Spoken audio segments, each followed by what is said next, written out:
Hi, Lou Pulsifer here to talk about more need-to-knows about game design. 11 if I counted correctly. The original 10 wasn't enough. I thought of more than 10, so I started to write them down, and I've got another lot. The first 10 are the most important, I think, but these are also important. Here's the list. And if you're wondering about the first 10, that video is on my game design channel on YouTube. First one, and these are not in any particular order, focus on the essence. Every game has an essence. You can usually summarize the game in a few sentences. And it doesn't need to be really complicated. My motto is a designer knows he has achieved perfection, not when there's nothing left to add, but when there is nothing left to take away. Or, your garden is not complete until there is nothing else that you can remove, about Japanese gardens. Now, if you're making a puzzle, complexity might be one of your goals, because that's going to make the puzzle last longer and be perhaps harder to solve. If you're making an experience, as many video game designers are, and some tabletop RPGers try to do, simplicity may not be your goal. But for most games, the goal is to keep only what you absolutely need. And for any game, there are going to be lots of things that you have to remove in order to make it a better game. Second one, professionals design games for other people, not for themselves. Your job is to entertain or enlighten other people if you're making commercial games. If you're designing games for yourself, then you can think of your job as entertaining yourself if you wish. Consider also you are not typical, or you wouldn't be designing games. So what you like may not be typical of what other people like, and you've got to figure out your target audience and make something that entertains them or enlightens them. So don't rely solely on your own opinions about the worth of a game. Rely on the playtesters. I recently had a game published that I didn't think was such a big deal, but it was a nice little game, but other people had different opinions. And I've had games that I thought were outstanding, but have not been published. I like to say that 35 years ago I had 4 games I thought were particularly outstanding. 3 of them have not been published. The other one was Britannia, so at least I was right about one of them. Professional game design is about discipline, not self-indulgence. Unless, again, you're designing games as a hobby. Of course, then it's not professional game design. There are designers who are self-indulgent. Sometimes they think they're a gift to the world, and whatever they do is great and wonderful. Poppycock. Again, you can do that, but not if you plan to sell games. It's much better to take a player-centric view, that you're designing games for the players, not a designer-centric view where you're designing a game for yourself, or an art-centric view where you're designing a game for artists. Game design is always a compromise. It's never perfect, but you can aim in the right directions. Game design is not mind control. Some designers want to, in effect, control all the player is doing and thinking, if they can. If you think about it, that's more or less what a novelist is doing.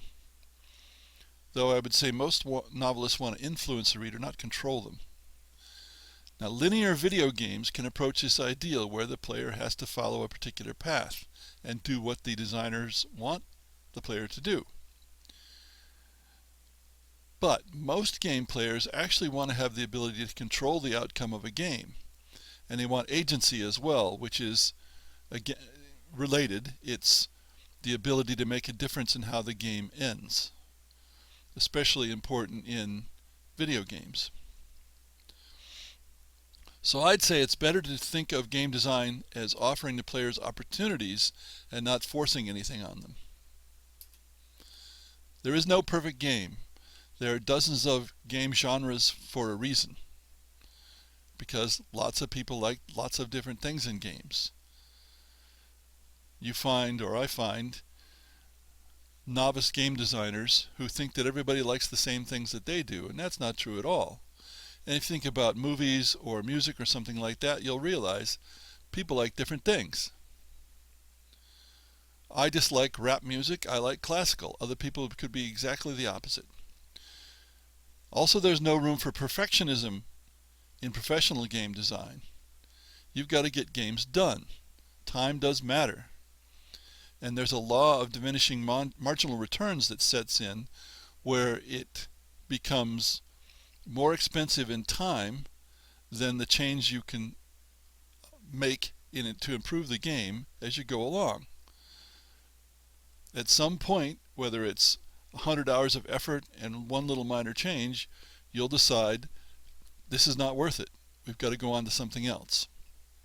The game won't be perfect. But no game is perfect. Even games that have been published and played by thousands or millions of people and they're happy about it are not perfect, and then a new edition comes out which might be a better game. Another thing that seems to confuse beginning designers: you probably won't be good at game design at first. It doesn't matter how good a game player you are, game design is a different kettle of fish. Ask yourself, how often do you start something that's complex, something that requires a lot of critical thinking, and you're still really good at it when you start? Never happens. You're not good at it at all when you start.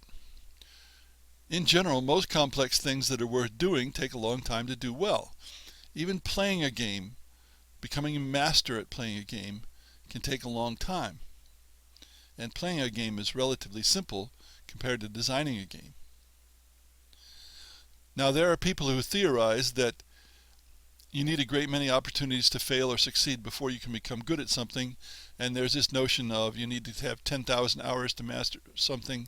I don't take that quantification seriously, but it's certainly true that you need to take a lot of time to become good at something, and it's certainly true of game design. Now, games are not just mechanics. What matters is the impression you make on the players. There's something that's frequently used in video games called the MDA, Mechanics, Dynamics, Aesthetics. I prefer impressions for the last because we're talking about what impression the game makes on the players. That's what's important, and if you want to call that an experience, okay.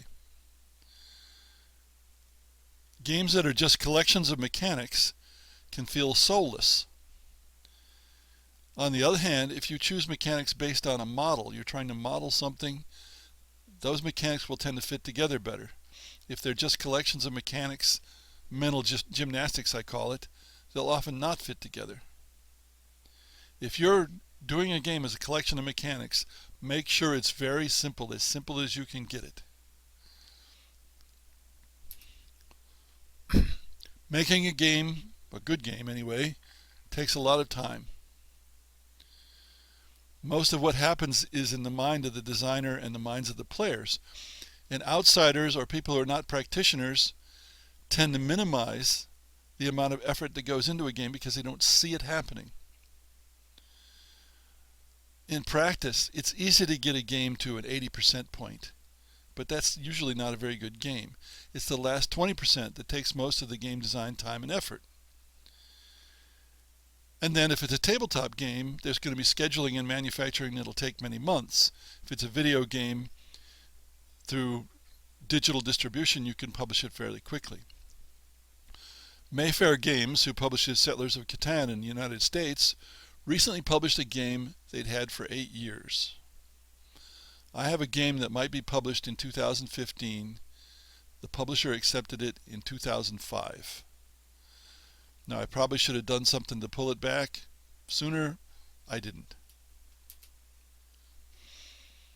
Piracy. Piracy of anything that is digitally produced, that is just electrons, is rampant, whether it's games, books, or something else. And there's practically nothing you can do about it, unfortunately. Free-to-play video games helps because you don't mind if people pirate it, because you want to distribute it as widely as possible. But even in those games, the in-app purchases are pirated regularly. People figure out ways to hack the game and do the purchases without actually paying any money. Fortunately for tabletop gamers, there's not much piracy, unless the game is primarily a rule book like an RPG, and then there's just as much piracy as otherwise. You're an entertainer or a teacher, not a gift to the world, if you want to be a commercial game designer. Publishers are in the business of making money. So you've got to produce a game that people are willing to spend money on. Yes, you can self-publish, but then you're starting to get into where you might be doing game design as a hobby. Otherwise, you've got to discipline yourself that you need to produce games that'll make money. A lot more people want games to entertain or enlighten themselves than they want games as art. Now here's a quote from Shigeru Miyamoto, who's done Zelda games, Donkey Kong, Wii Fit. He is the most famous video game designer. We want to entertain people by surprising them. So I really don't think we are psychologists. We are nothing but entertainers. And Reiner Knizia, who's published over 500 games, also says his purpose is entertainment. And here is the last one, fail faster. When you're designing a game, you want to find all the ways that the game can fail and eliminate those ways or fix them. So the faster you fail, the quicker you can eliminate or fix the failures, or realize that you can't do that and then you decide to start over with a different game. It's better to figure that out in a few weeks or a month or 5 months than it is to figure it out after a year or two. So get a playable prototype done as soon as possible. There's no substitute. If you're doing a video game, try to make a paper prototype first, which will be much quicker than making a video prototype, and try things out. That's very common nowadays, and it can help you a lot.